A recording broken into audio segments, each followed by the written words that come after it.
grabando. Bueno, nuevamente mi agradecimiento a todos ustedes por estar aquí hoy presentes en este encuentro que realizamos junto con la Cámara de Empresas de Monitoreo de Alarmas. Quiero hacer también extensivo mi agradecimiento por su presencia, en este caso en nombre del licenciado Sergio Desivo, secretario de la Cámara y coordinador de la Comisión de Capacitación y de Semana Educativa. Sergio nos iba a acompañar en esta apertura recién y por eso también nos demoramos algunos minutos.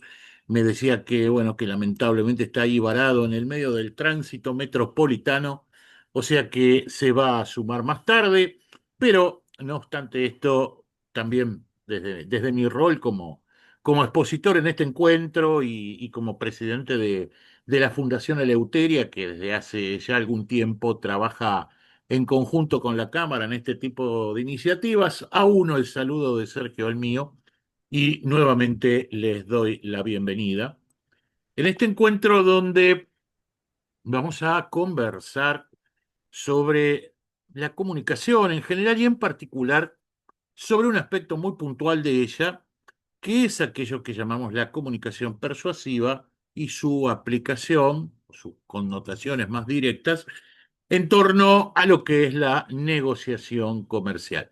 Primero una pregunta técnica de detalle y es si todos están viendo mi pantalla, si se ven bien las imágenes.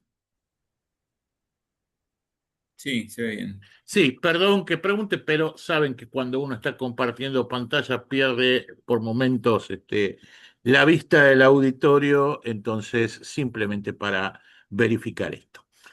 Bueno, yo les voy a hacer una presentación sobre los ejes de esta temática y por supuesto, más allá de las cosas que les puedo ir contando y que les puedo ir compartiendo y preguntando, desde ya que está permanentemente abierto esto a cualquier tipo de consulta, inquietud, experiencia que quieran compartir. Me parece que tal vez esto último es lo más importante, o sea, desde ya absolutamente abierto y necesitado, diría, de la participación de ustedes en este tipo de cuestiones.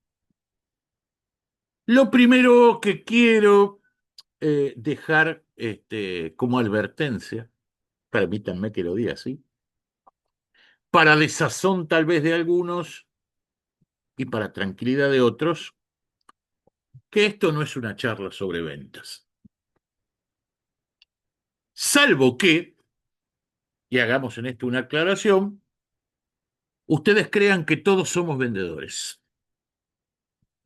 ¿Y por qué traigo este primer elemento sobre la mesa? Porque la verdad que ponernos en el rol y en la piel de un vendedor, con todas las connotaciones que muchas veces tiene este término, nos hace perder de vista por momentos que la venta, más allá de una actividad comercial, es algo absolutamente natural en el ser humano y que lo realizamos permanentemente, desde cuando invitamos a salir a un chico o una chica, cuando tenemos que presentar un proyecto para un equipo de trabajo, cuando estamos rindiendo un examen, cuando estamos en una entrevista laboral, cuando invitamos a un paseo a nuestra pareja, por supuesto también cuando estamos tratando de lograr que alguien adquiera algún producto comercial, todos, en toda situación y en todo momento, estamos desarrollando la venta, estamos desarrollando la venta real, porque de alguna manera estamos construyendo un formato de comunicación que, como siempre me gusta decirlo, en sus distintas facetas y aspectos, sin lugar a dudas es la habilidad premium del ser humano en estas épocas donde todos nos sorprendemos cotidianamente por los avances de las tecnologías digitales y cómo esto va alterando no solamente nuestros trabajos, sino nuestras vidas. Sin lugar a dudas, por ahora, al menos, la comunicación sigue siendo una habilidad absolutamente distintiva del ser humano. Y como les decía en un principio, como el propio eje de este encuentro lo transmitía, vamos a hablar de comunicación. Pero vamos a hablar de comunicación desde un punto de vista de aquello que llamamos la persuasión.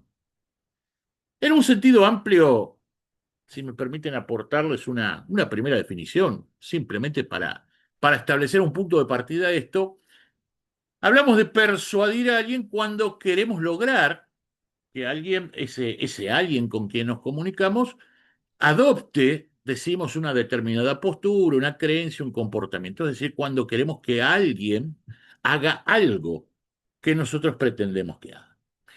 No voy a meterme aquí en este momento, al menos más allá de que lo considero un tema central, cuestiones éticas, como yo no es lo mismo, la intencionalidad nos define, no es lo mismo persuadir en términos de algo que tiene que ver con una mejora que nosotros le proponemos hacia alguien o la solución de un problema que tiene ese alguien que cuando simplemente tratamos de manipularlo. Esto, como vamos a ver después, a la larga se vuelve en nuestra contra, pero sí debemos ser absolutamente claros que cuando hablamos de la persuasión, que básicamente hablamos de aquel tipo de comunicación que apela al peso de las emociones, y como muchas veces lo digo, claramente los seres humanos somos bichos esencialmente emocionales. Cuando hablamos de los mecanismos o los resortes, ¿sí? Vuelvo a la presentación ahora, de que involucran esta idea de la persuasión, por supuesto que estamos hablando de aspectos comportamentales del ser humano, que si bien son muy profundos en su elaboración, son bastante fáciles de identificar y de utilizar, y desde ya que si le quitamos esa buena intencionalidad, por supuesto que pueden ser utilizados para manipular a las personas. En esto no puedo sumergirme en la mirada ética que pueda llegar a tener cada uno de esto. Insisto, creo que a la larga es algo que se nos vuelve en contra, por algunas cuestiones que sí vamos a ver, pero por supuesto que los mecanismos son los mismos. ¿Soy claro hasta aquí en esta introducción? ¿Estamos bien hasta acá? Sí, bien. Bueno, voy a volver entonces, si me permiten, a la presentación. Vuelvo a compartirles entonces mi pantalla.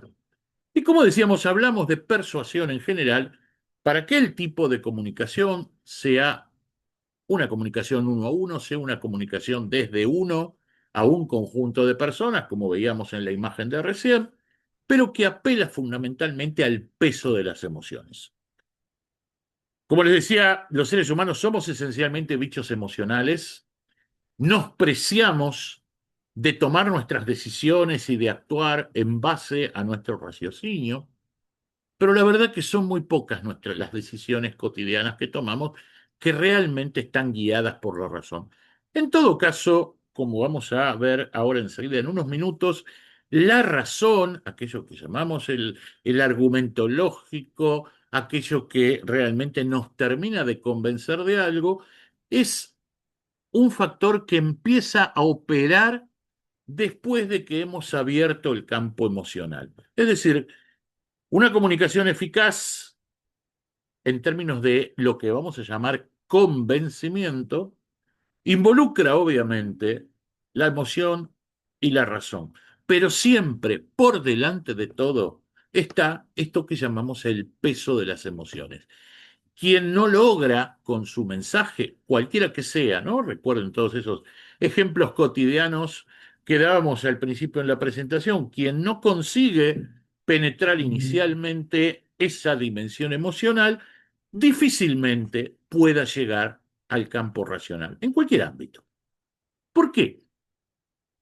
Porque esto que llamamos, ¿sí?, la persuasión, esto que desde un punto de vista operacional definíamos recién como la posibilidad de llegar a tocar esa fibra íntima de cada uno, siempre se apoya en aquello que llamamos, que vamos a llamar los deseos y los temores básicos.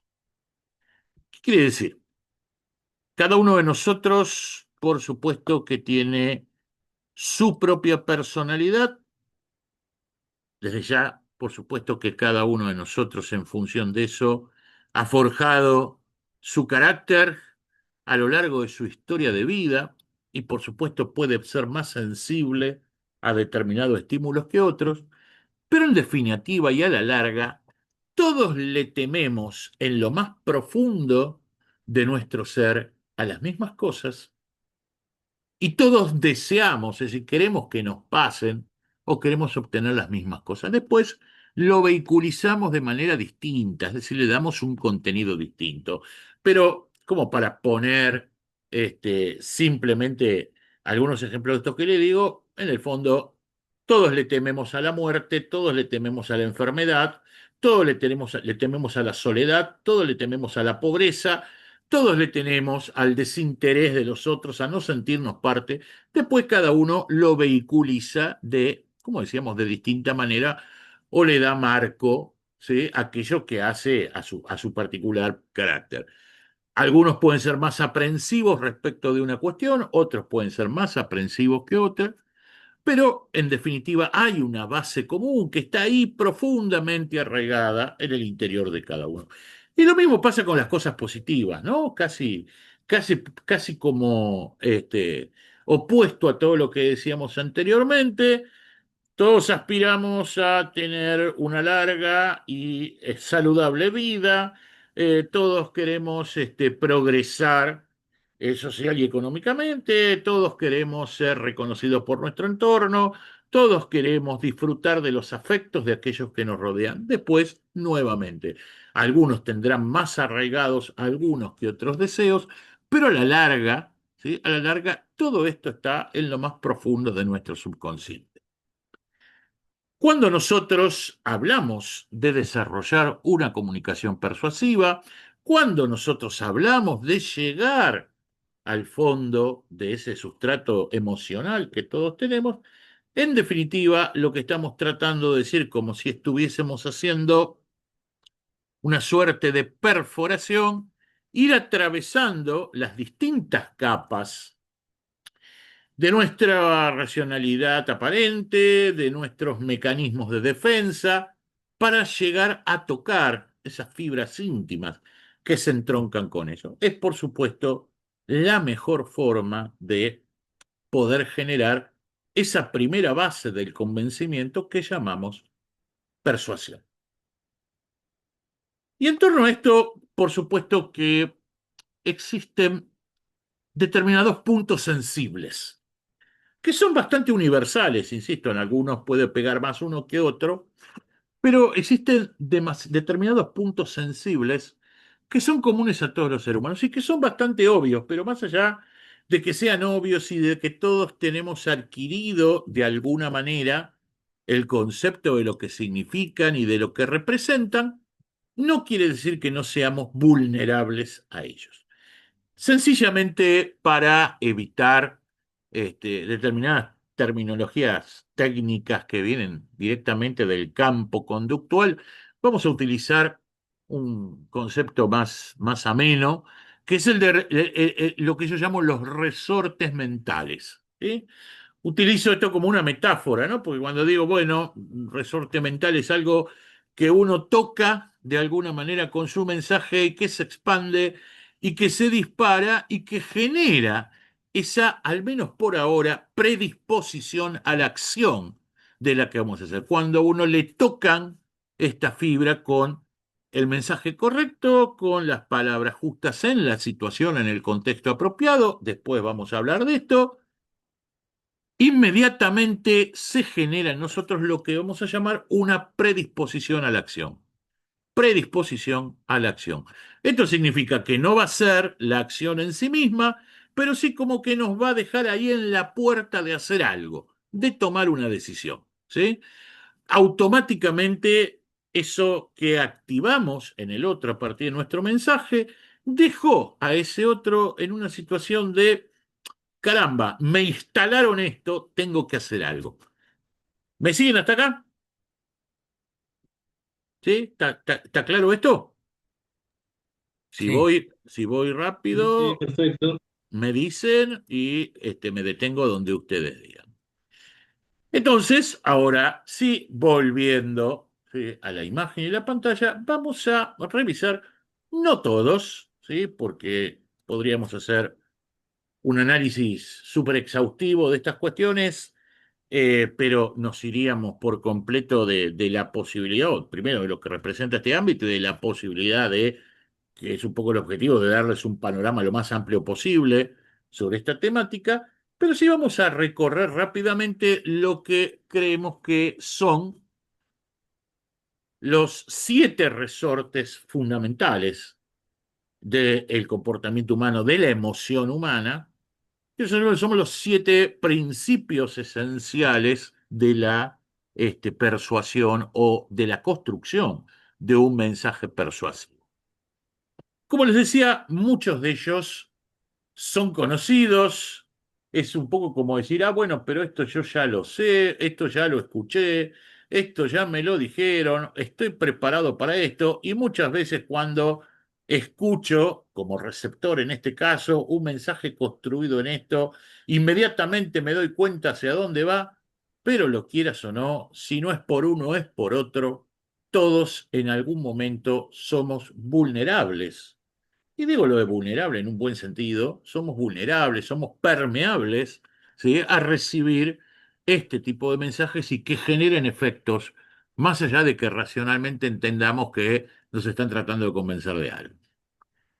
Rápidamente entonces, después vamos a ver algunas aplicaciones muy, muy chiquitas, pero estos 7 principios que vamos a explorar juntos en estos minutos y que los tenemos aquí enunciados en esta imagen que les comparto, son los siguientes. Primero de ellos, nuevamente, no esperen algo demasiado novedoso, el principio de la escasez.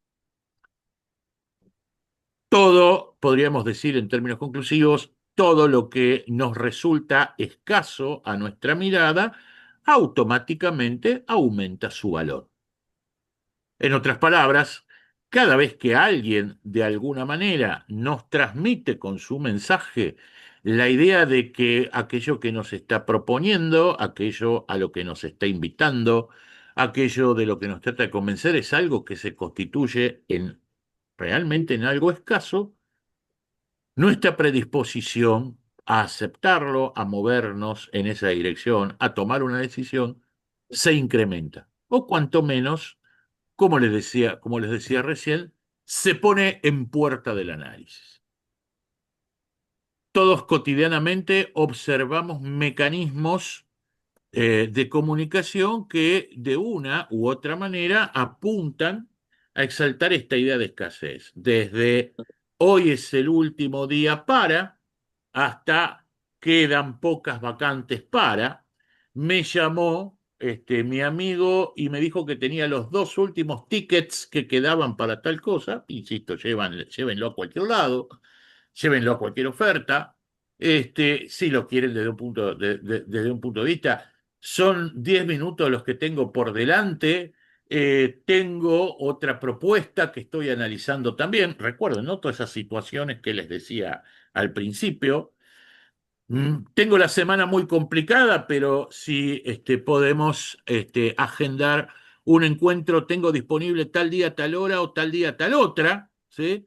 Son todas formas en las que nosotros, de una manera, vamos trabajando sobre esa idea de la escasez. Primer elemento fundamental, toda vez que nuestro mensaje transmite una idea de escasez, automáticamente nuestro mensaje comienza a ser valorado. Esto no quiere decir que va a alcanzar para una decisión, pero comienza a ser valorado de otra manera por parte de quien nos escucha.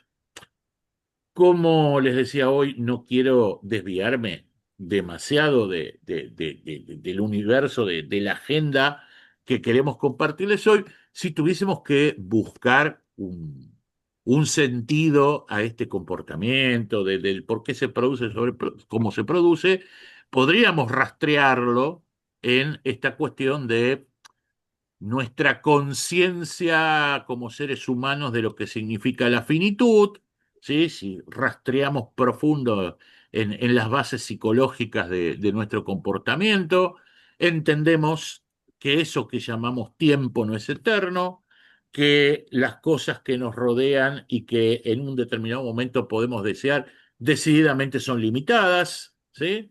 Y en consecuencia esto nos genera una cierta base de ansiedad, que es donde se instala esa idea acerca del valor de lo escaso.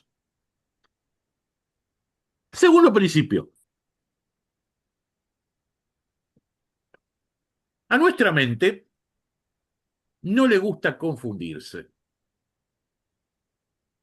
A nuestra mente no le gusta, por más que en un determinado momento nos parezca que sí o nos haga sentir más racionales, como les decía hoy, falsamente racionales, no le gusta pensar demasiado. Permítanme que lo diga así, aunque sea un poco grosera la expresión. No nos gusta pensar demasiado.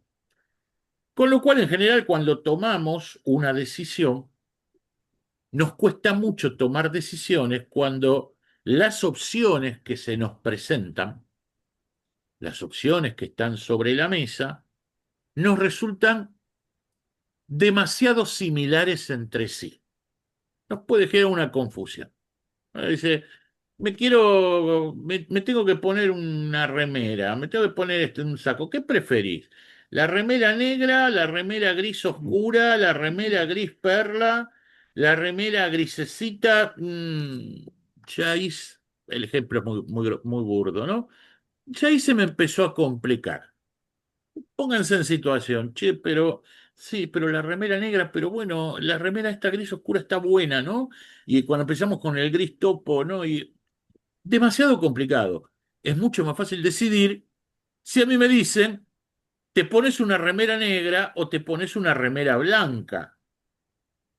Exagero en lo, como les decía, en lo burdo del ejemplo, para que se advierta de qué hablamos cuando hablamos de la ley del contraste. ¿Sí? Cuando alguien nos presenta opciones para decidir algo, lo que sea, vuelvo a insistir, una salida, un proyecto para nuestro equipo de trabajo, una venta como una transacción comercial, siempre las opciones, ¿sí?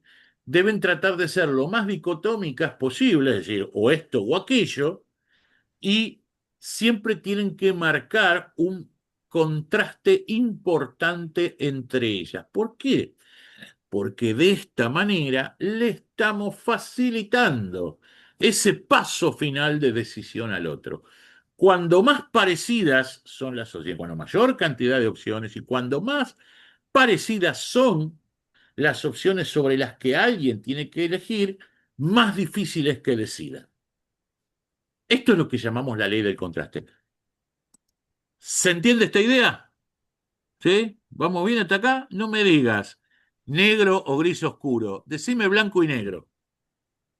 ¿Sí? Bien concreto. Que se contraste bien. Cuando uno en un determinado momento inclusive quiere alertar acerca de un riesgo o acerca de una situación, de un comportamiento que quiere, el contraste también tiene que ser. Bueno, si uno de ustedes viene hoy y me dice, che, tenés que dejar de fumar porque si no, podés llegar a tener complicaciones de salud. Aumenta el riesgo cardiovascular. Vas a perder capacidad respiratoria.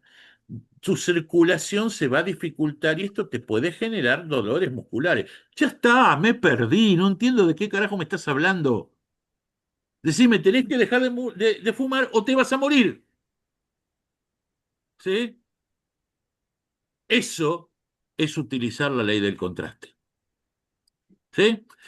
Tenemos entonces hasta aquí, juguemos con la idea de escasez, juguemos con la idea del contraste cuando se trata de presentar opciones. El tercer principio que vamos a mencionar aquí es aquello que llamamos la prueba social, también bastante conocido y utilizado, pero igualmente presto a penetrar en vulnerabilidades que existen en el contexto emocional de todos. ¿Qué significa esto de la prueba social? La verdad que los seres humanos somos, como muchas veces también me gusta decir, somos bichos sociales. Necesitamos tener un sentido de pertenencia y en mayor o menor medida nos podemos reflejar e identificar más con otros. Aquella persona que dice, a mí no me interesa en lo más mínimo lo que piensan los demás, a mí no me interesa cómo me miren, yo hago mi vida, yo soy, qué sé yo, o me está mintiendo o se está mintiendo a sí misma. En cualquiera de los dos casos la mentira en algún momento va a saltar. Todos en algún momento nos reflejamos en el espejo de un otro. A veces esto puede ser por un deseo de pertenencia, a veces esto puede ser por un deseo de aspiración. ¿Qué significa? A veces también por lo opuesto, por un rechazo. A veces puede ser, en este último caso, yo no quiero tener nada que ver con esta gente y de todo lo que yo vea que hace esta gente voy a hacer exactamente lo contrario, ¿sí? Entonces vos me podrías decir por ahí en un ejemplo como el recién, fíjate, fulanito que fumó toda su vida, mirá ahora cómo está, yo digo, uy, caramba, yo no quiero reflejarme en eso, quiero reflejarme en una cosa distinta. Insisto, ¿no? El ejemplo es simple, pero para que se entienda que voy. Pero lo común habitualmente es esto que decíamos, o la proyección por pertenencia o la proyección por aspiración. ¿Qué significa una cosa y la otra? Si todos mis amigos, nuevamente lo voy a tratar de expresar en un lenguaje muy simple, si todos mis amigos usan algo, si todos mis amigos van al mismo lugar, si todos mis amigos tienen los mismos pasatiempos, yo quiero hacer lo mismo que hacen mis amigos. ¿Por qué? Por esto que decíamos, por un sentido de pertenencia. Es más, hasta por cuestiones básicas. Porque me da tema de conversación, porque me genera nuevas afinidades. ¿Cuántos de nosotros muchas veces no se han metido en alguna actividad, no sé, en una práctica deportiva, una actividad cultural, porque mi amigo, mi amiga, mi hermano, mi primo me llevó? Esto ha ocurrido, les ha ocurrido, ¿no? ¿Alguna vez? ¿Cuántas veces no miramos y decimos, oh, mira, fulanito está haciendo esto, fulanito está haciendo esto, ya que estamos, voy a probar a ver qué onda? Bueno, esto tiene que ver con el sentido de pertenencia. Y muchas veces también esta cuestión opera en términos de aspiración. Todos tenemos nuestras aspiraciones, es legítimo, forma parte del espíritu humano la idea de progresar más allá de cómo cada uno define el progreso o cómo cada uno quiera definir su progreso personal, pero siempre en función de esto vamos creando modelos de identificación. Esto lo hacemos desde que somos chiquitos, ¿sí? A veces nuestro modelo de identificación es nuestro papá, ¿sí? O nuestro tío Piola, o nuestro hermano mayor, el pibe del colegio, que es el banana del grupo. Cuando somos adolescentes exactamente lo mismo, cuando ingresamos en la misma adultez, siempre tenemos nuestros modelos de referencia. Tratar de asimilarnos a esos modelos de referencia, a veces en cosas básicas, ¿no? En la ropa que usamos, en los hábitos que cultivamos, en las cosas que hacemos. Es una cuestión absolutamente generalizada y legítima. Por eso, y esto es algo que en el terreno de la comunicación comercial, la publicidad lo descubrió hace muchísimo tiempo, la famosa idea que hoy contemporáneamente llamamos el influencer, ¿sí? Está de moda. Bueno, los influencers, ¿sí? Están en boga hoy, existen desde hace 100 años, ¿sí? Existen desde la misma masificación de los medios de comunicación. en algún momento se materializaban en su exposición pública, en algún momento a través de la radio, luego de la televisión, hoy en las redes. Pero el concepto de influencers explota esto, explota la idea de yo me quiero parecer a ese tipo, me quiero parecer a esa tipa. Ambos elementos, tres si lo quieren, con lo que decíamos hoy de la negativa, del no me quiero parecer a esto o no quiero verme reflejado en esa situación, o todos mis amigos lo hacen o la gente que quiero lo hace, yo también lo tengo que hacer, o estos tipos con los cuales me quiero parecer o con los cuales me quiero reflejar lo hacen, forma parte de este concepto que llamamos la prueba social. A veces inclusive sin siquiera conocer o tener referencia de la otra persona. Si quisiésemos, por ejemplo, asociarlo nuevamente, asociar esta idea a la comunicación comercial, el concepto mismo de, perdón, pensé que alguien me decía algo, el concepto mismo, el concepto mismo de el testimonio del cliente satisfecho, que aquellos que en un determinado momento tienen algún contacto, es un aspecto fundamental. Nuevamente, si Diego, Paco y Luis están contentos, satisfechos y arman loas de esto, es mucho más fuerte como prueba social, precisamente, que me lo diga aquella persona que supuestamente me está tratando de vender esto. ¿Sí? Algo tan elemental como esto, ¿sí? Como el testimonio, la muestra del cliente satisfecho, las imágenes que yo puedo transmitir a partir de lo que alguien que puede representar mi aspiración o pertenencia lo hace, por supuesto que forman parte de este elemento que es la prueba social o que llamamos la prueba social.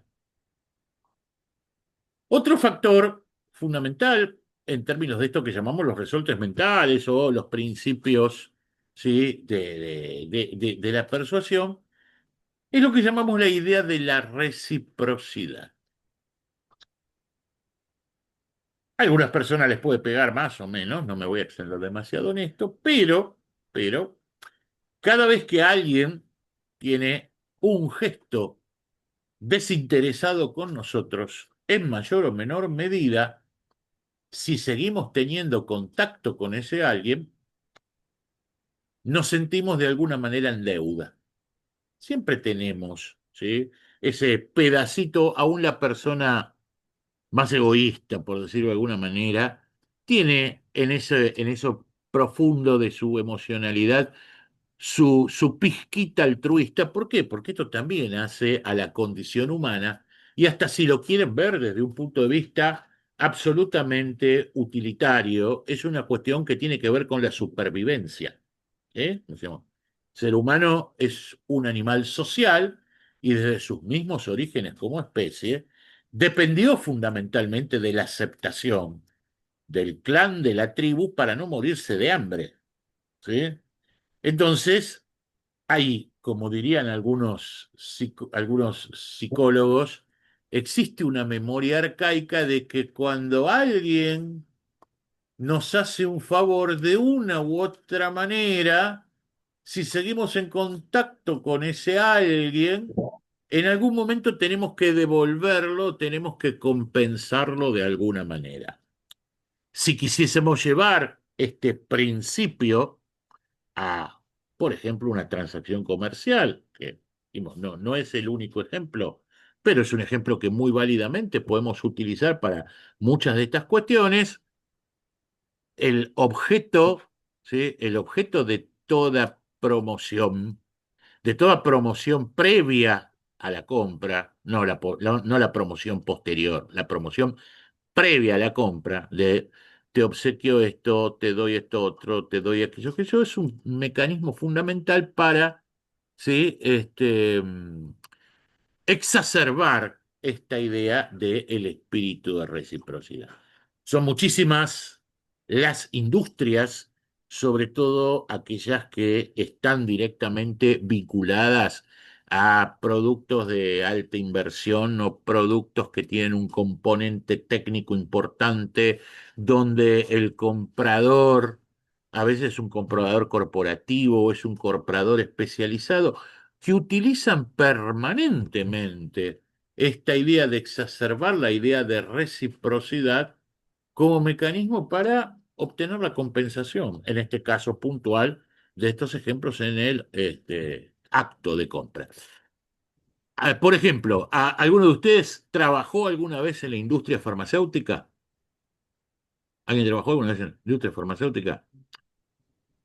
¿Cuál es la industria farmacéutica? Uno de los vectores principales de negocio es lo que se llama, en la jerga de esa industria, los productos éticos. Sí, se denominan así. ¿Qué son los productos éticos? Los que se venden bajo receta médica. ¿Sí? Más allá de que todos tenemos, ¿sí?, nuestra farmacia, como digo yo, nuestra farmacia clandestina que nos vende cualquier cosa, los productos que se venden bajo receta, ¿sí?, forman parte, en una buena parte de los casos, de una de las principales verticales de negocios de una compañía farmacéutica. Por eso las fuerzas de venta, ¿sí?, los clásicos agentes de propaganda médica, visitadores médicos, valijas, como se dice en el ambiente, ¿sí?, son el corazón de la comercialización de este tipo de cosas. ¿Cuál es la estrategia de cualquier laboratorio? Tratar de construir la relación entre su representante, en este caso el agente de propaganda médica, y el médico que tiene que hacer la receta. ¿Y cuál es la estrategia más básica, ¿sí?, de cualquier APM? Regalarle de todo al médico, desde pelotudeces, ¿sí?, desde pelotudeces como el merchandising de la compañía, desde cuestiones que tienen que ver con las muestras, las llamadas muestras gratis del producto, las muestras médicas del producto, hasta cuestiones, las grandes compañías del sector invierten muchísimo en esto, hasta cuestiones muy importantes, patrocinios para congresos, viajes, es decir, múltiples cuestiones. ¿Por qué? Porque están tratando precisamente de incentivar esta cuestión que decimos el principio de reciprocidad. ¿Se entiende esto? ¿Se entiende esta idea? ¿Me siguieron hasta aquí? ¿Estamos bien con esto? Sí, sí, perfecto. Bueno, Súper bárbaro. claro. Avanzo entonces. Quinto principio, muy sencillo, el riesgo. Está probado que a propósito de deseos y temores básicos, es una de las cuestiones fundamentales que rigen el comportamiento humano, la minimización del riesgo. Salvo casos muy particulares que también tienen que ver con el estilo de vida, con el carácter, la amplia mayoría de las personas toma sus decisiones en cualquier nivel tratando de minimizar el riesgo, independientemente de cómo lo evalúe, de cómo lo categorice o de lo que identifique como riesgo. Pero siempre, ¿sí?, que nosotros tratemos de inducir la decisión de alguien y que podamos ligar esa conducta que queremos obtener a la idea de que minimiza el riesgo de algo, ¿sí?, obviamente estamos tocando un resorte muy importante. ¿Es el negocio o es la clave? Si volvemos al tema, al plano comercial, es la clave de los vendedores de seguro, esto parece obvio, es por supuesto también la clave de los vendedores de sistemas de seguridad, ¿sí? La idea de minimizar el riesgo es un factor fundamental en cualquier tipo de mensaje que se elabore en este terreno. Sexto principio, principio de autoridad. A la gente, y dentro de este concepto de gente, por supuesto que en distintas categorías, nos incluyo a todos nosotros también, en definitiva somos gente, somos humanitos. Le gusta que, nos gusta, ya que nos incluyamos, nos gusta que cuando alguien trata de inducirnos a algún comportamiento, ese alguien nos demuestre que sabe de qué está hablando. que no es un improvisado, que aquello que nos propone, que aquello hacia que nos lo guía, tiene un fundamento. A nadie le gusta recibir consejos de un inexperto.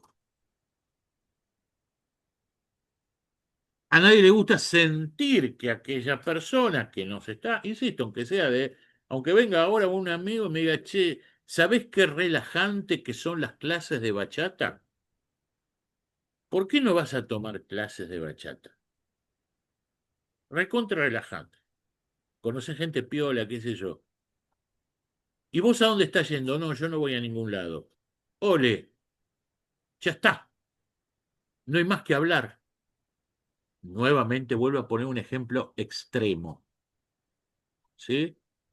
Si alguien me dice, te tendrías que comprar un auto de estas características y qué sé yo, y automáticamente me empieza a zanatear burdamente sobre condiciones técnicas, por ahí que aún sin ser un especialista me doy cuenta de que no tienen asidero, automáticamente descalifiqué a esa persona.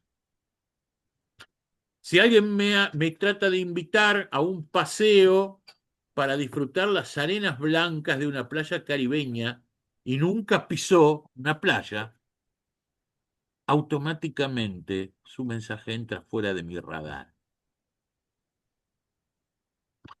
Crear autoridad frente al otro en cualquier tipo, perdón, lo mismo, como digo, voy a una entrevista de laburo, ¿sí? Donde se demanda un determinado perfil con determinados conocimientos y más allá de mi personalidad, de lo extrovertido que sea, en algún momento me preguntan algo, ¿sí? Si quisiéramos ser todavía mucho más de digo, che, ¿y vos qué sabes hacer? Nada, no sé hacer un carajo. Qué complicado, ¿sí? O algo que resulte elemental de ese puesto de trabajo y yo ni siquiera puedo esbozar algo sustentable de esto, automáticamente quedé afuera. Pero dice, y me adelanto a lo que puede ser una legítima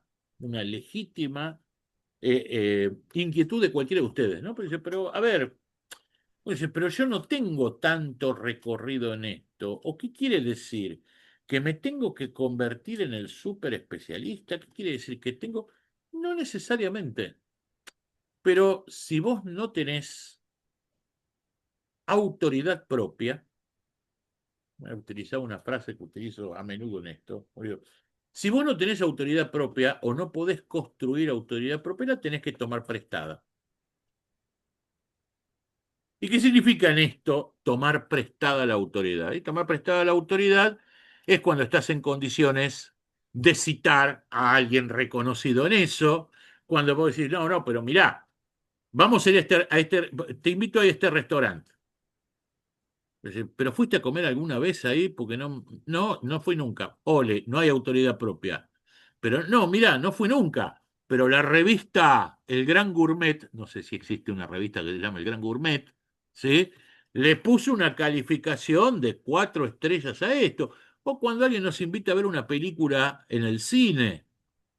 Es decir, pero tenés algo, viste, aunque sea algún tipo de tráiler. No, la verdad que no. Pero mirá, me gustó mucho la crítica que salió en tal revista o que salió en tal lugar. ¿Qué es lo que estamos haciendo? Insisto, son ejemplos muy sencillos. Estamos tomando la autoridad prestada. Estamos cubriendo, ¿sí? Nuestra falta de autoridad propia, nuestra posibilidad de construir una imagen de autoridad propia con una autoridad prestada, con una autoridad que no es directamente nuestra, pero que es reconocida como tal. Nuevamente en esto empiezan a jugar cuestiones que tienen que ver, insisto, con fuentes secundarias, como te decía, una revista, un artículo periodístico. Empiezan a jugar cuestiones de recomendaciones de tipos o de tipas que puedan ser destacados en esa actividad. Nuevamente empieza a jugar el tema de las figuras, ¿sí? Atractivas en términos de pertenencia o de aspiración, pero de alguna manera aquel hacia el cual transmitimos nuestro mensaje tiene que transmitirnos una idea de autoridad, que no es otra cosa que decir, ni más ni menos, sabe de qué está hablando. No está improvisando. El último de estos recursos barra principios, ¿sí?, con el cual los acompaño en este segmento de la charla, es muy sencillo de explicar y esa es la idea de la simplicidad. De alguna manera, este principio de simplicidad está vinculado también con lo que decíamos hoy cuando hablábamos del contraste, y es, a nadie le gusta que le compliquen demasiado la vida. A nadie le gustan las cosas demasiado retorcidas o demasiado complejas, ¿sí? Aún inclusive aquellas personas que supuestamente son súper especialistas en aquello, de todas maneras, llega un momento en que ese famoso dicho tan en boga hoy día, en la era de los chats conversacionales de explícamelo como se lo explicarías a un niño de 5 años, ¿sí? Decididamente es un mensaje muchísimo más poderoso que todo lo que podamos imaginar en términos de sofisticación. Nuestra mente tiene filtros muy drásticos en esto. Cada uno de nosotros, desde el inicio de cada día, cuando volvemos a recobrar plena conciencia del entorno, tenemos 10 millones de cosas dando vuelta en la cabeza. Insisto, aún el tipo que es el superfeliz de una burbuja tiene 1000 cosas en la cabeza desde que se levanta. De si habrá quilombo de tránsito o no habrá quilombo de tránsito, si aumentó el precio de la nafta o no aumentó el precio de la nafta, si tiene que reservar turno en el médico, si tiene que pasar a buscar a sus pibes por el jardín, los quilombos tenemos 1000 cosas en la cabeza. Lo último que necesitamos es que alguien nos complique en cualquier ámbito en el cual nosotros nos movamos y acerca de cualquier cosa en la cual querramos inducir a otro, nosotros tenemos que transmitir simplicidad, tenemos que transmitir te hago la vida fácil. Insisto, desde una cuestión social como puede ser una salida familiar hasta una cuestión comercial, pasando a cuestiones más complejas, tenemos que transmitir que hacemos la vida fácil. Simplificamos. ¿Estamos hasta acá con esto? ¿Hasta acá vamos bien con esto?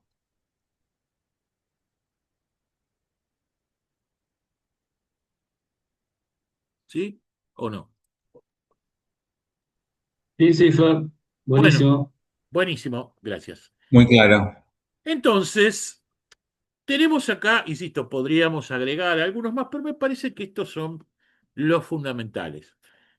Estos ejes de los que vinimos hasta aquí hablando forman parte de lo que es la construcción general de un mensaje persuasivo. Después, por supuesto, también harto conocidas, pero no por eso menos efectivas, tenemos la forma en que podemos simplificar estos principios, o por lo menos algunos de estos principios, en un mensaje. ¿Cómo transferir estos principios a un mensaje?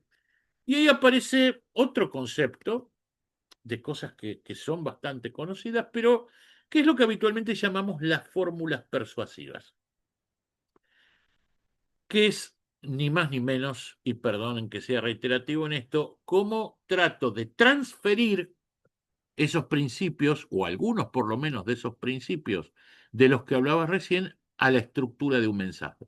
Cuando hablo de la estructura del mensaje puede ser lo que uno en un determinado momento transmite en un diálogo, en una conversación, ¿sí? Como decimos, la afirmación, como se diría técnicamente, la tesis que uno expone en un diálogo, puede ser el contenido de un discurso que uno utiliza para una presentación, Puede ser el copy que utiliza para un mensaje que va a subir en una red social, puede ser el texto, ¿sí?, de un correo electrónico. Cualquiera sea el canal y cualquiera sea el soporte, poder llevar algunos de estos principios de los que hablábamos recién va a requerir estructurar el mensaje de alguna manera. Y ahí es donde empiezan a jugar estos que llamamos las fórmulas persuasivas. La mayoría de ellas también son antiquísimas.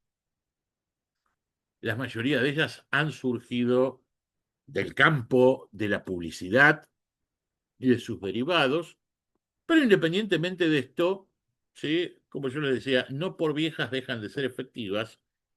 Y por supuesto que entendiendo el espíritu de cada una de ellas, podemos convertirlas en un mensaje sin que necesariamente suene como algo estructurado, como algo previsto. Es simplemente entender cuáles son los puntos, ¿sí?, o las secuencias a seguir en torno a esto. También podríamos hablar de muchas de estas fórmulas. Yo les voy a tomar algunas de las más utilizadas, pero también, por supuesto, algunas de las más efectivas. Vamos a trabajar sobre 3 fórmulas clásicas. Como yo les digo, podríamos hablar de muchas otras, pero estas son las más conocidas y, por otra parte, desde mi mirada al menos, son las más fáciles de estructurar o de transmitir en un mensaje. La primera de estas fórmulas, y probablemente la más conocida de todas, sea lo que se conoce como la fórmula AIDA, que básicamente es una sigla que surge de esta secuencia, ¿sí?, que tenemos en el lado izquierdo de la imagen, que nos habla de la atención, el interés, el deseo y la acción. ¿Qué significa? Probablemente alguno de ustedes haya escuchado alguna vez esto, el resto que nunca lo escuchó o que tal vez no lo tiene presente en este momento, permítanme que se los recuerde rápidamente. ¿Qué es lo que significa la idea de esta fórmula? Primero, que si nosotros pretendemos que nuestro mensaje llegue a nuestro interlocutor, lo primero que tenemos que hacer es llamar la atención de alguna manera. Como decíamos, nosotros permanentemente tenemos 1.000 millones de cosas en la cabeza y lo primero que necesitamos es despejar ese matorral de nuestra vida consciente, ¿sí?, con la que transitamos cada uno de nosotros por el mundo. Un mensaje va a llegar a nosotros si lo primero que hace es capturar nuestra atención. Capturar nuestra atención, obviamente esto va a estar condicionado por el medio, como yo decía, sea un mensaje verbal, sea un mensaje escrito, sea un mensaje de mayor extensión, de menor extensión, pero cualquiera sea la naturaleza y el medio, lo primero que nosotros tenemos que lograr es llamar la atención. Llamar la atención con una imagen, llamar la atención con una frase disparadora, llamar la atención con un caso que podamos presentar. Si nosotros no conseguimos inicialmente capturar la atención de nuestro interlocutor, todo lo que hagamos después no tiene demasiado sentido. Automáticamente no va a penetrar, ¿sí?, esa muralla de autodefensa de la que hablábamos hoy. Capturar la atención, el paso siguiente, obviamente, generar interés. Aquí es donde nosotros básicamente vamos a trabajar sobre aquellos aspectos, ¿sí?, si lo quieren, absolutamente racionales o más racionales, porque tienen que ver, no sé, si estamos vendiendo un producto, tiene que ver con las características del mismo, si estamos tratando de invitar a alguien, como decíamos, a algún tipo de evento social o familiar, tiene que ver con lo descriptivo de ese evento y lo que nos puede generar. Es decir, es la parte, digamos, más concreta, más racional, más dura del mensaje. Pero ahí no se acaba el tema, sino que ahí es donde, una vez planteado el tema, tenemos que generar el deseo. ¿Cómo generamos el deseo? A partir del uso de cualquiera de los recursos que veníamos viendo recién cuando hablábamos de los resortes mentales. Lo que va a generar el deseo, que no es otra cosa que eso que hoy llamábamos la predisposición a la acción, se va a dar cuando podemos tocar algunos de estos puntos críticos, como decíamos hoy, la idea de la prueba social o la pertenencia, la idea de la escasez, la idea de bajar el riesgo, la idea del contraste, todo esto son los movilizadores de deseo. Y finalmente, por supuesto, en esto también voy a ser bastante obvio y conocido, si no hay algo que movilice la acción en ese momento, ese deseo se perdió. Entonces, cuando yo trato de construir un mensaje, insisto, esto más allá de la duración, más allá del medio, ¿sí? Si yo en este momento me planteara que esta charla, este encuentro que estoy teniendo con ustedes, que durará 90 minutos, y yo tengo 90 minutos para comunicarme, para qué sé yo, bueno, podría pensar en distribuir en esos 90 minutos, que es un montón, ¿sí? Un mensaje que fuera tocando estos distintos puntos, o inclusive que se reciclara y lo tocara varias veces, ¿sí? Si yo tengo que condensar esto, ¿sí? En un copy, ¿sí? Para un mail, para un mail o para un mensaje de WhatsApp comercial, en 3 párrafos o con 3 viñetas, bueno, tendría que construirlas de tal manera que siguieran esta secuencia. Ese es el concepto de la fórmula AIDA, que es, como les decía yo, la más tradicional y la más recurrente en términos de tratar de crear aquello que habitualmente llamamos las fórmulas persuasivas. No por más conocida, deja de ser la única, como yo les decía, hay muchas, pero aún dentro de esta mini selección que les he hecho, existen otras fórmulas como la que llamamos o la que se conoce como fórmula Paz, también producto de una sigla que refleja lo que son también los 3 pasos o los 3 elementos que tiene que componer. La exposición del problema, lo que llamamos la ampliación, que es mostrar en su profundidad todo lo que implica ese problema, exaltar el problema. Ahora después vamos a hablar un chiquitín sobre el final de aquello que llamamos el desarrollo de necesidades, ¿sí? Y vamos a ver cómo esto está siempre presente. Y rematar con la solución. Esto es muy sencillo y es ideal para mensajes cortos o para mensajes que se producen en una situación de diálogo, donde uno desde ya no debe monopolizar la palabra, ¿sí?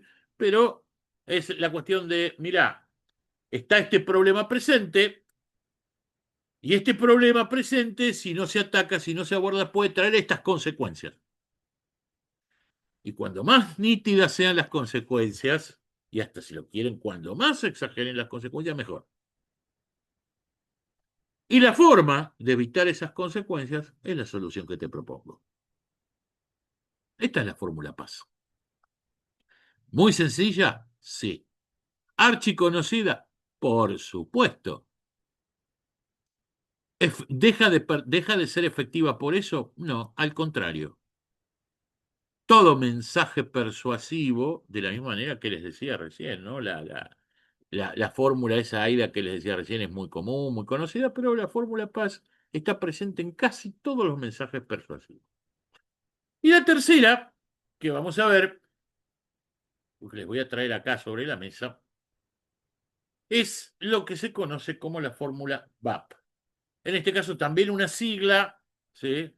Pero en este caso la sigla está tomada de su original, ¿sí? De su original en idioma inglés, que de alguna manera la sigla sería del Before After Bridge, ¿no? Es decir, lo que pasa antes, lo que pasa después y cuál sería el puente entre ambas realizaciones. Como decimos, el antes y el después y la conexión. Esto también es una fórmula muy utilizada en su versión más burda, por decirlo de alguna manera, es la fórmula de cualquier infomercial. ¿Vieron los clásicos infomerciales que uno ve en los canales y que son infinitos? ¿Qué es lo que te muestran? ¿Cómo estaba una persona antes? ¿Cómo está después? ¿Sí? Es más, hasta con imágenes, ¿sí? Lo reflejan. ¿Y cuál es el mecanismo para pasar de ese antes y ahí llegar a ese después? Nuevamente, nos puede parecer algo obvio, y yo estoy seguro que muchos de nosotros a veces cuando caemos en esos infomerciales, a veces hasta lo dejamos como divertimento, ¿no? Decimos, mirá qué loco esto, jaja, y nos reímos, qué sé yo. Lo primero que yo digo cuando alguien se burla, yo soy el primero, ¿no? Cuando alguien se burla de este tipo de infomerciales, yo digo, ojo que esto no es para mí, no está dirigido a este público. ¿Eh? No es que alguien lo improvisó, lo tiró sobre la mesa y se le ocurrió que podía resultar. Esto está claramente analizado en términos del público al cual se dirige. Lo que a vos te puede parecer grotesco, lo que a vos te puede parecer fuera de tu radar, para el público al cual se dirige puede estar perfecto. Lo cual no quiere decir que el comunicador no pueda equivocarse, ¿sí? Pero está pensado para un determinado tipo de público. Pero quitarle lo burdo de la estructura, de eso que nosotros muchas veces vemos en los canales este, menores, ¿sí? De infinito cable, y llévalo, como yo te digo, cualquier tipo de mensaje, y permanentemente vas a ver cuestiones de esto. Che, te está pasando esto, mirá, podrías obtener esto otro. ¿Y qué tenés que hacer? Esto, ¿sí? Como, de nuevo poniendo otro ejemplo, ¿no? Como aquel profesor que en un determinado momento te dice, esta materia es muy difícil, durante los últimos 5 años solamente el 10% de los alumnos han podido aprobarla. ¡Ay, qué terror, qué miedo! Pero nunca se pusieron a pensar qué es lo que hicieron ese 10% que aprobaron. ¡Ah, caramba! ¿Cómo hicieron? Siguieron este método. Y nadie le parecería grotesco, más allá de que estoy improvisando el ejemplo, a nadie le chocaría ni le parecería grotesco una conversación de este tipo. Pero fíjense que utiliza exactamente los mismos elementos de lo que estábamos hablando recién. Es lo que le quiero decir. Uno ve la idea esta de la fórmula en frío y lo asocia con lo que cotidianamente ve a la mano, pero la estructura del mensaje está presente en un montón de cosas, aunque no nos demos cuenta que esté presente. Y su efecto es exactamente el mismo. ¿Vamos bien hasta acá con esto?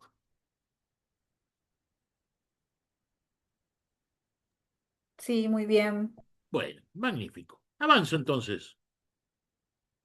Obviamente, y esto daría para una charla en sí misma, a propósito de, si a alguien le interesa profundizar esto de movida, le puedo compartir algún vídeo especial sobre esto.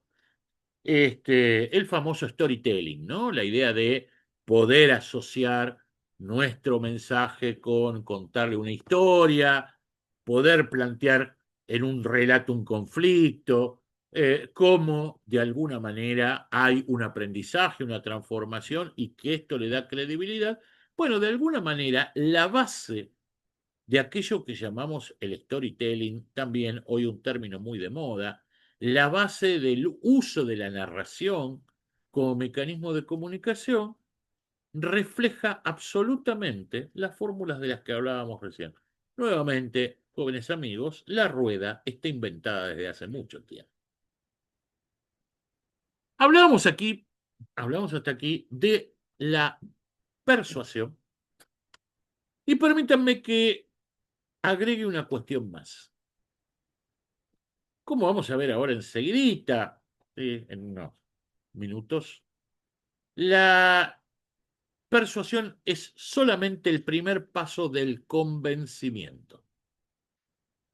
Si recuerdan, dijimos hace un ratito que el convencer, perdón, que el persuadir significaba tocar las emociones y dejarlo a uno con una predisposición a la acción, con ganas de hacer algo. Ahora, nuevamente, no voy a ser original al afirmar, decir que alguien tenga ganas de hacer algo no quiere decir que lo haga efectivamente. ¿Sí? Y esto juega en un montón de aspectos de cualquiera de los ejemplos que señalábamos hasta aquí. Que alguien tenga ganas de hacer algo no quiere decir que lo vaya a hacer.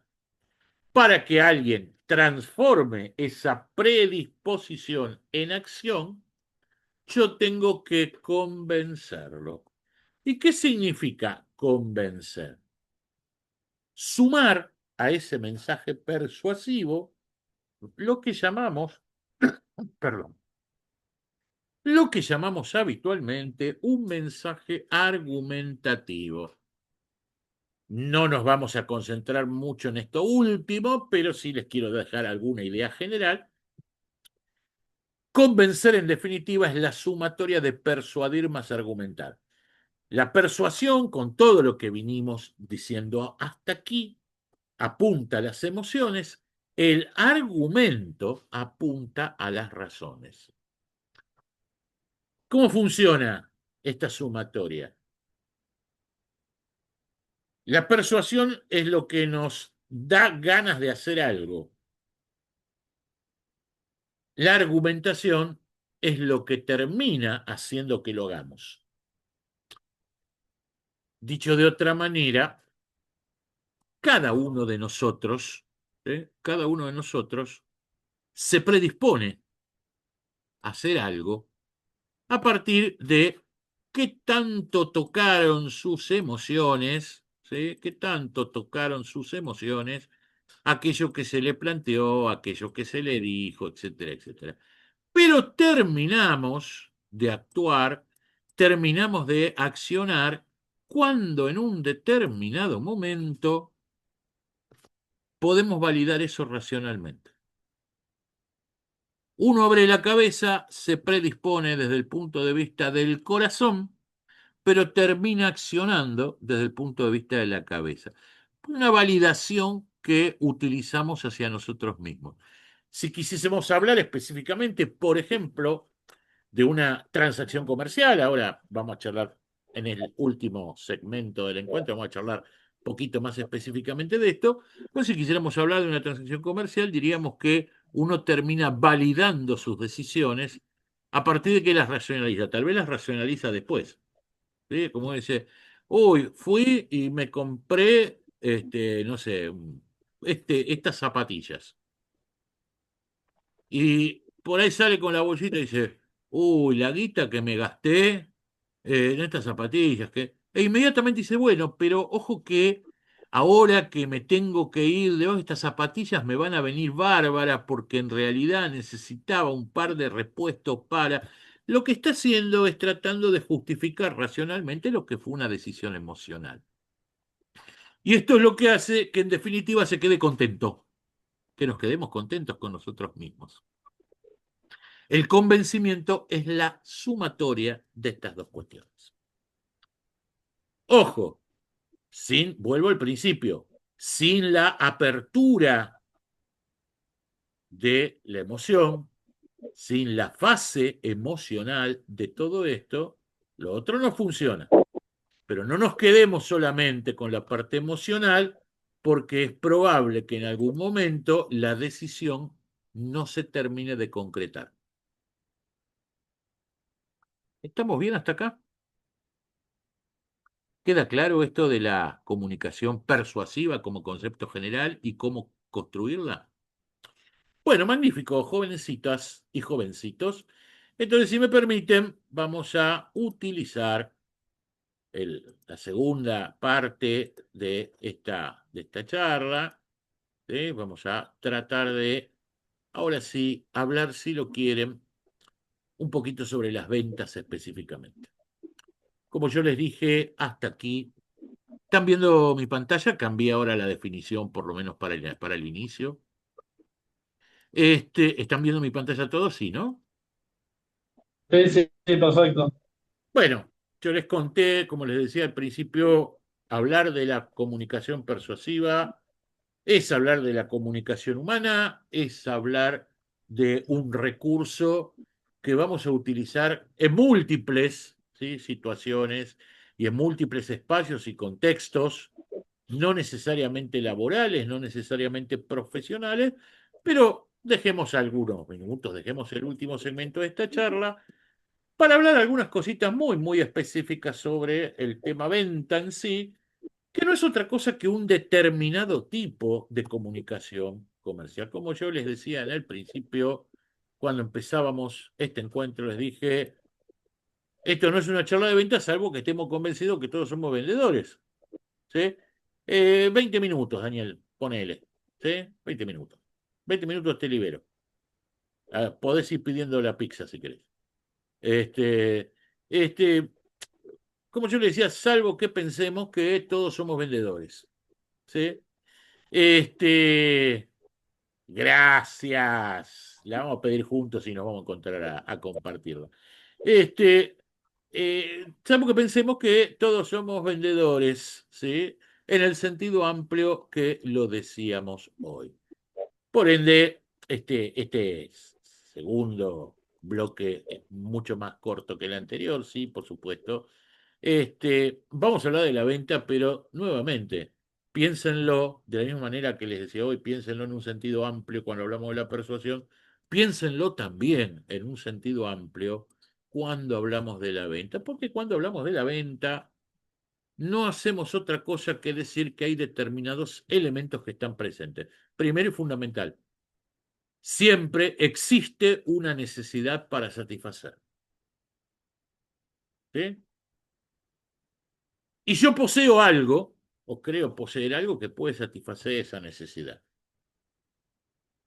Y tengo que tratar de demostrarle a mi interlocutor, sea una persona individual, sea una persona, sea un conjunto de personas, que aquello que yo obtengo, parece una tontería, una obviedad, pero a veces lo perdemos de vista, puede satisfacer esa necesidad.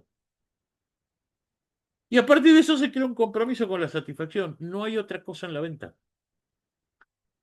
Y nuevamente en esto, el orden en el que menciono estos elementos, por eso les cambio un poquito la definición de imagen, esto no es caprichoso.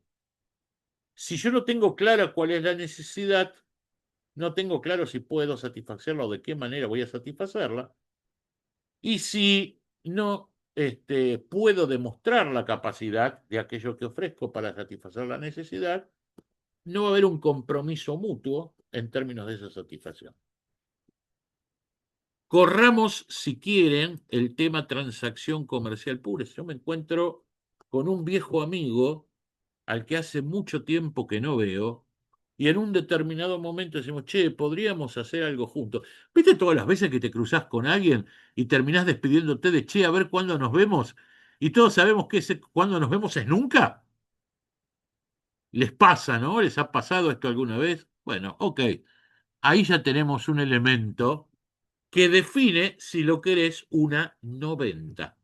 Che, pero me estás hablando con el tipo que te cruzaste. Bueno, mirá, o no me interesaba realmente salir con él y simplemente fue ser políticamente correcto, o me interesaba salir con él, pero no entendí cuál era la necesidad, o entendí que él también le interesaba salir conmigo, pero no encontré la forma en la que podía demostrarle que lo íbamos a pasar bien en esa salida, y en consecuencia, ¿qué pasó? No salimos. No hubo venta. Che, pero me estás hablando de una salida con un amigo. Bueno, flaco, te estoy hablando de que había una necesidad, que vos podías satisfacerla, que no lo demostraste y que no se concretó.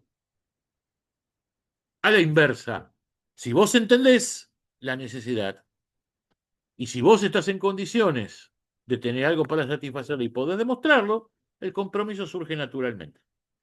Todo el resto de las cuestiones, ¿sí? En esto voy a rescatar, si me permiten, mi vieja experiencia como gerente comercial de varias compañías que fui en algún momento, todo el resto de las cuestiones de la técnica de, viste como aquel, no sé si alguno te ve, aquel capítulo de Los Simpson donde March se emplea, che, no me diga que nunca vieron Los Simpson, ¿sí? Porque si no, se corta acá la charla, apuremos la pizza, Daniel, porque no sigo adelante si ustedes nunca vieron Los Simpsons. ¿Vieron ese capítulo? Tal vez alguno lo tenga presente, ese capítulo de Los Simpsons donde March se emplea en una inmobiliaria, ¿sí?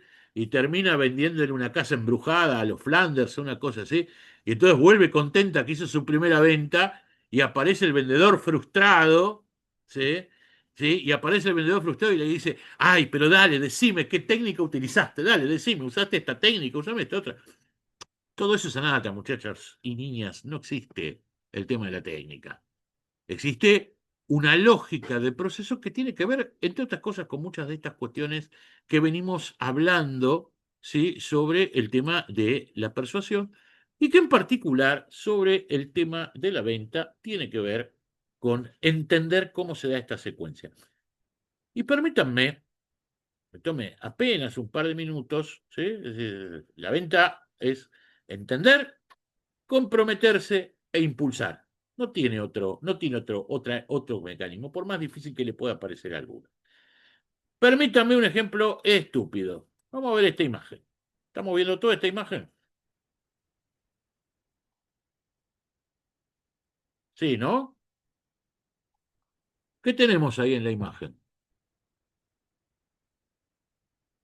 ¿Una heladera? Una heladera con Bien. artículos La pregunta comestibles. del caso es, como decía la imagen, vuelvo a esto, es ¿a quién le venderían, ¿sí?, a quién le venderían una heladera y para qué?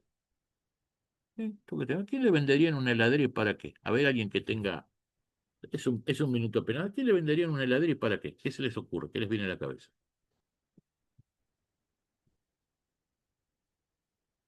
¿Alguien quiere elaborar, quiere contribuir con alguna opinión en esto? Alguna persona interesada en tener una buena alimentación para poder conservar las frutas, Ah, verduras y per- lácteos que se ven por ahí. perfecto. Me encantó. Me encantó. Ahora bien, ¿por qué le venderían una heladera a un esquimal?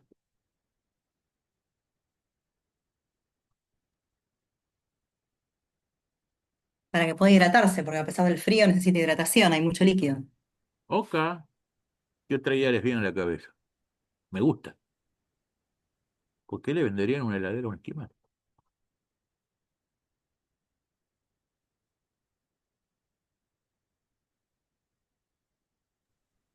Yo le sumaría al tema de la parte comestible Ajá, para poder mantener lo que son los alimentos y que contribuyan al calor de su cuerpo y mantenerse lo más claro. eh, Ujú. fuerte posible. Está bárbaro, Jessica, pero más simple, no me la compliques. Acordate lo que decíamos hoy. No me la compliques, ¿sí? Es muy probable si entendemos, es decir, acá hay una trampa, es decir, yo extendí una trampa, pero es la trampa que habitualmente caemos en la venta, que es partimos de una suposición propia y no tratamos de entender lo que le está pasando al otro. Claro, Magdalena, obviamente. Les cuento una anécdota personal. No hace mucho, la verdad que no recuerdo tanto, puede haber sido hace unos meses. ¿Sí? Se murió la heladera, ¿sí? Se murió la heladera de mi casa. Se murió mal, ¿sí? Muy impulsivamente, como solemos hacer muchas veces las compras hogareñas, dijimos, ¿cuántos años tiene esta heladera? X años, fuimos, pum, compramos una heladera nueva. Hay un tema que realmente tampoco nadie, claro, nadie se ha podido puesto a investigar, que es la heladera enfría mucho. Sí, por más que regular, se enfría mucho. Entonces, si cuando vos dejás determinado tipo de alimentos cerca de lo que es la parte del freezer, no te estoy diciendo en el freezer, cerca de lo que es la parte del freezer, los alimentos se congelan en serio. ¿Sí? Si vos dejás, por ejemplo, en la bandeja, insisto, no en el freezer, en la bandeja inferior, en la bandeja cercana al freezer, una porción de queso cremoso, cuando la sacás de la heladera, casi como que se convierte en un arma táctica prohibida por la Convención de Ginebra. ¿Sí? Entonces, si a vos realmente te gusta la crema, decididamente la tenés que sacar un rato antes de comer de la heladera. Esto es un problema de nuestra incapacidad familiar para administrar esto. Pero probablemente si yo le pregunto al pobre esquimal, ¿sí?, qué es lo que puede estar pasando con sus cosas, nos vamos a dar cuenta que tal vez, sobre todo en el crudo invierno, en la parte más cruda del invierno, tengo un problema para conservar los alimentos, ¿sí? Producto de su caza, de su pesca, para conservar los alimentos a una temperatura ambiente. Entonces, necesariamente, lo que les quiero decir con este ejemplo, que es muy tonto, ¿sí? Que muy rara vez, si vamos a hablar de la venta, alguien vende algo por lo que uno cree que es, sino que uno vende en función de lo que el otro cree que es, de lo que el otro necesita, en términos de eso que por supuesto es subjetivísimo, que es lo que llamamos las necesidades. Por eso digo, hay una cuestión fundamental en esto, que es entender cómo funciona el acto de compra. Y el acto de compra, a propósito de muchas de las cosas que veníamos diciendo recién sobre la persuasión, siempre, en cualquier situación, e insisto, así se trate de un consumidor independiente, así se trate de un consumidor familiar, así se trate de un consumidor técnico de una industria, en definitiva, cambian los roles, pero siempre detrás de esto hay humanitos. Es decir, así sea que vos te vas a comprar una pilcha o un perfume o algo para tu uso personal, así sea que vas al súper a comprar cosas para tu familia, así sea que sos el comprador de una industria, de una terminal automotriz y está comprando autopartes, de todas maneras, siempre el acto de compra va a tener determinadas características. Primero, como lo decimos acá, siempre va a haber dudas, siempre va a haber resistencia, siempre va a haber resistencia, siempre se va a requerir de ese impulso final, siempre va a haber algún trauma, es decir, siempre va a haber alguien que va a quedar en ese instante de duda o como decimos después, siempre va a existir un momento de arrepentimiento. Vuelvo a insistir, cuando vos salís con las bolsitas de compra contenta del shopping, en algún momento te agarra de, che, qué boludo que soy, mirá la guita que gasté en esto, y cuánto lo... Siempre en mayor o menor medida, aún aquel comprador más compulsivo tiene un momento de arrepentimiento. Por eso, a propósito de esto que decíamos hoy, de separar la predisposición y la acción, hay una cuestión fundamental en la acción de ventas, que es el factor clave, es desarrollar necesidades. Lo mismo que decíamos con el esquimal. No es, che, esquimal, te vengo a vender esta heladera con un freezer de tanta capacidad y de tantas frigorías que puede mantener la carne a temperatura durante tanto. Olvídate, si no entendés qué es lo que puede necesitar el esquimal, si no entendés, como decíamos hoy, cuál es la necesidad que puede tener ese esquimal y en qué medida puede solucionársela, lo que estás haciendo es partir de una suposición. Y lo que vos tenés que hacer es desarrollar necesidades. Como decíamos hoy, junto cuando hablábamos de deseos, de temores básicos, la necesidad es algo personalísimo y absolutamente subjetivo. Ese esquimal que puede querer la heladera para que no se le congele el pescado recién sacado y para que lo pueda comer, probablemente siente esa necesidad de una manera absolutamente distinta de lo que lo siente el esquimal del iglú de al lado. Por eso, esa idea de lo que llamamos el desarrollo de necesidades, este es un concepto muy lindo para explorar, siendo respetuoso de los tiempos que decía y no demorarlos mucho más que algunos minutos, que más lo menciono simplemente y lo podemos profundizar de otra manera en otro momento. Transformar, decimos, las necesidades latentes en necesidades manifiestas, ¿sí? Que no es otra cosa que generar el ambiente, que generar el tipo de conversación que en un determinado momento puede hacer, ¿sí?, que la persona que nos está escuchando, a la que estamos tratando de llegar con nuestro mensaje, nos transmita de la forma más concreta y clara posible cuál es realmente el problema que tenga. ¿De qué manera nosotros tenemos que inducir a la persona a que nos transmita de la manera más clara posible cuál siente que es su problema? Esto es lo que llamamos el desarrollo de la necesidad. Por eso, el arma más importante, y nuevamente, tal vez esto es algo que cuando nos dicen nos resulta obvio, que tenemos claro el haberlo escuchado muchas veces, pero que en un determinado momento todos lo perdemos de vista. Yo me pongo a la cabeza en esto. El arma fundamental de la venta es la pregunta, es saber preguntar. Y preguntar, y preguntar, y preguntar. No le digas a tu chica o a tu chico: tengo un programa bárbaro para ir a un recital de, porque después podemos, cuando salimos, ir a hacer el after a tal lado, etcétera, etcétera. No le digas esto. Preguntale primero que nada si le gustan los recitales. Preguntale cuál sería su experiencia ideal en un recital. ¿Qué le gustaría hacer a la salida? No le digas a tu potencial empleador: yo hace hacer esto, aquello y esto otro, y mi anterior laburo hacerle esto. Preguntale qué es lo que están buscando, cuál es el perfil de la persona que imaginan para ese puesto.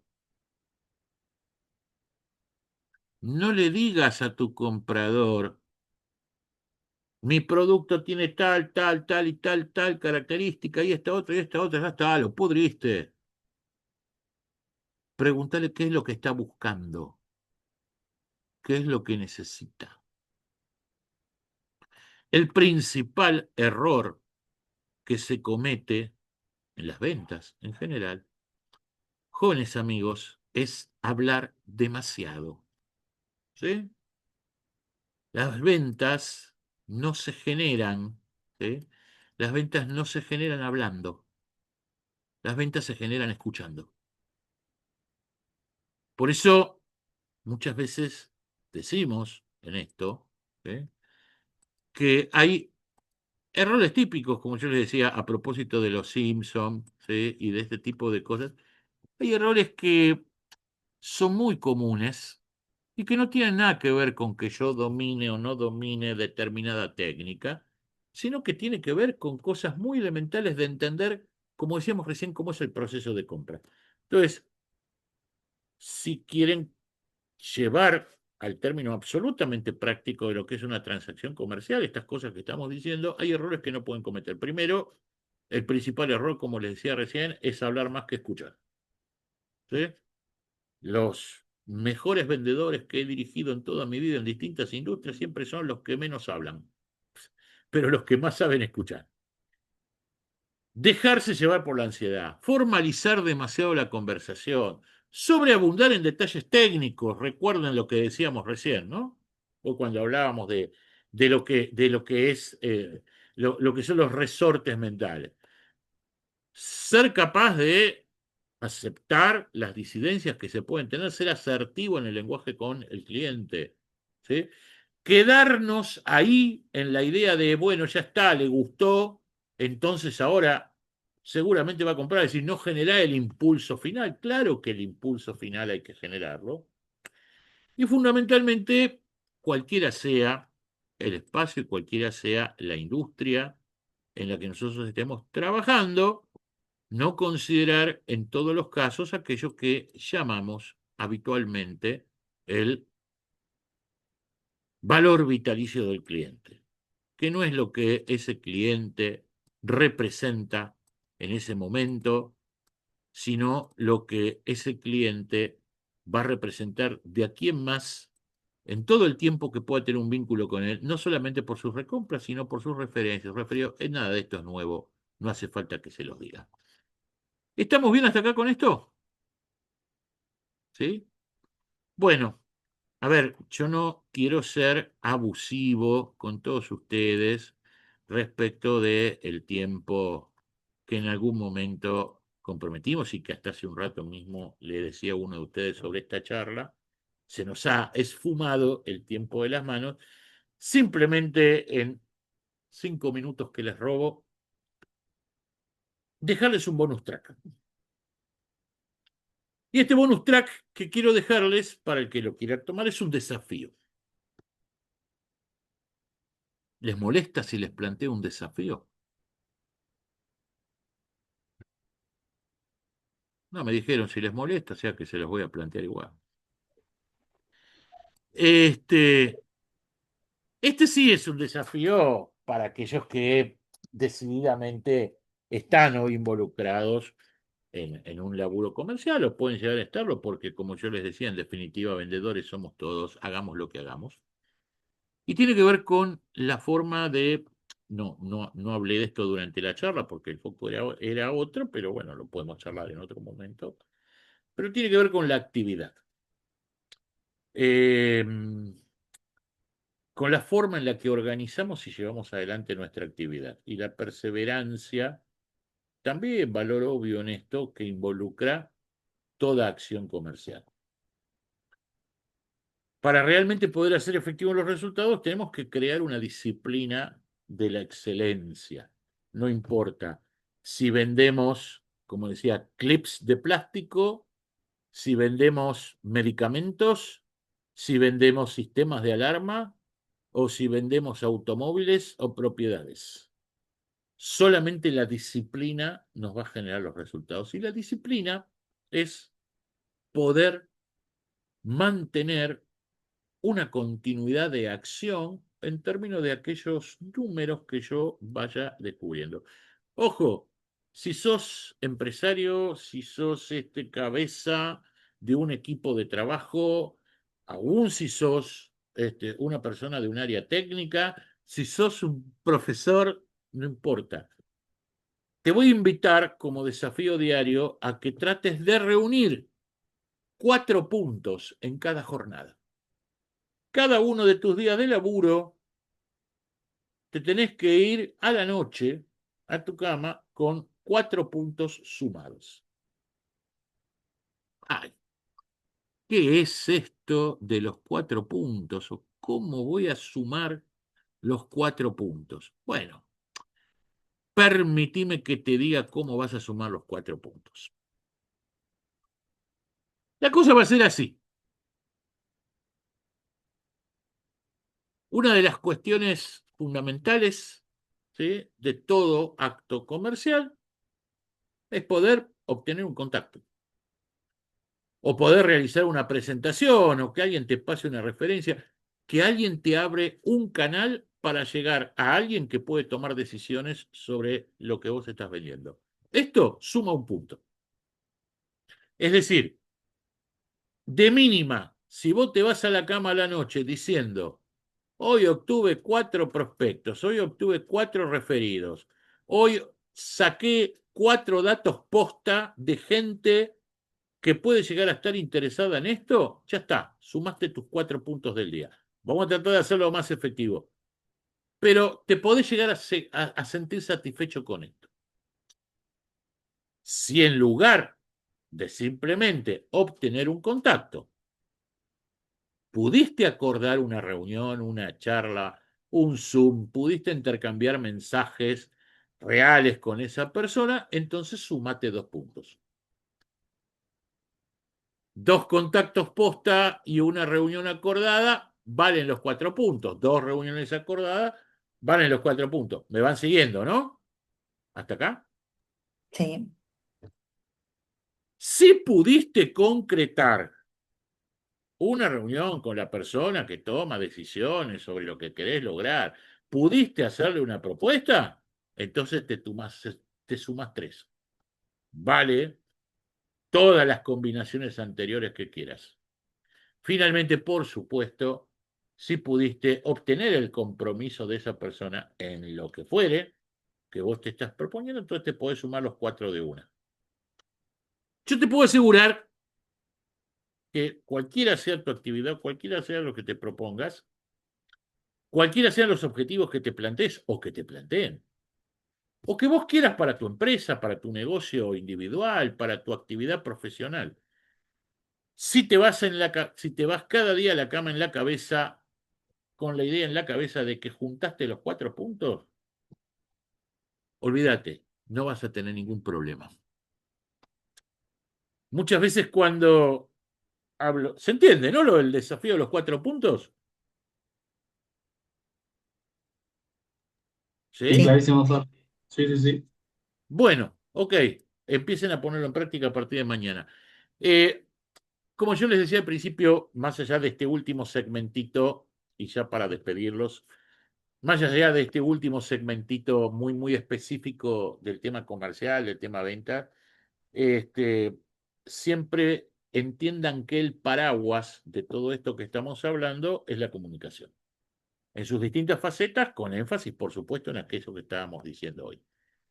Y muchas veces me gusta citar, casi como anécdota, como símbolo final, esta idea que les transmite el dibujito de la imagen. Escucharon todos, alguna vez todos utilizaron seguramente la palabra abracadabra, ¿no? Y que era a propósito del genio de Aladino, que la relacionan con algo mágico, ¿no es así? Bueno, miren, les cuento. En realidad la palabra abracadabra es una construcción lingüística que surge de una expresión real, perdón, de una expresión de una antigua lengua muerta que es el arameo. ¿Viste cuando muchas veces te digo, me puteó en arameo? Bueno, en este caso no es que me puteó en arameo, sino que tiene que ver. Hay una expresión del arameo que sería algo así como avara da cabara. De ahí sale el abracadabra, avara da cabara. ¿Qué saben lo que significa? La palabra transforma. La magia que está en el interior de cada uno de nosotros siempre tiene que ver con su capacidad para transformar a partir de esto que llamamos la palabra. Esa es la verdadera magia que cada uno de nosotros tiene. Bueno, qué tolerantes que han sido, jóvenes amigos, ¿sí? Les agradezco infinitamente que me hayan acompañado. Por supuesto, yo estoy a disposición de ustedes, bueno, al margen de este espacio, de esta charla, para aquellos que no lo tienen, ahí tienen en pantalla en este momento un código QR directo de mi mensajería, por supuesto a disposición para responder a cualquier inquietud, cualquier duda, o como les dije de un principio, para compartir experiencias. La verdad que ha sido un placer compartir este encuentro con ustedes. Nuevamente, mi agradecimiento a Semara por crear este espacio, por invitar a nuestra fundación a compartir, por confiar también en nuestra fundación en torno al impulso de esto que para nosotros es fundamental, que es la capacitación empresaria y profesional en sus distintas facetas. Y bueno, espero que les haya servido esto. No quiero ser más cruel e injusto con vuestra paciencia, pero tienen la forma de contactarme y en serio a total disposición para cualquier duda que necesiten. Eh, Luego les vamos a mandar, por si alguno quiere conservarla o compartirla, les vamos a mandar la grabación de este encuentro por correo electrónico, como le mandamos en su momento la intención, y en la medida que les interese, los iremos, por supuesto, manteniendo informados de otros encuentros que vayamos haciendo. Bueno, ¿estamos bien hasta acá? Sí, muchas gracias, Fernando, un gusto. Chao, chicos, un gusto haber estado con ustedes.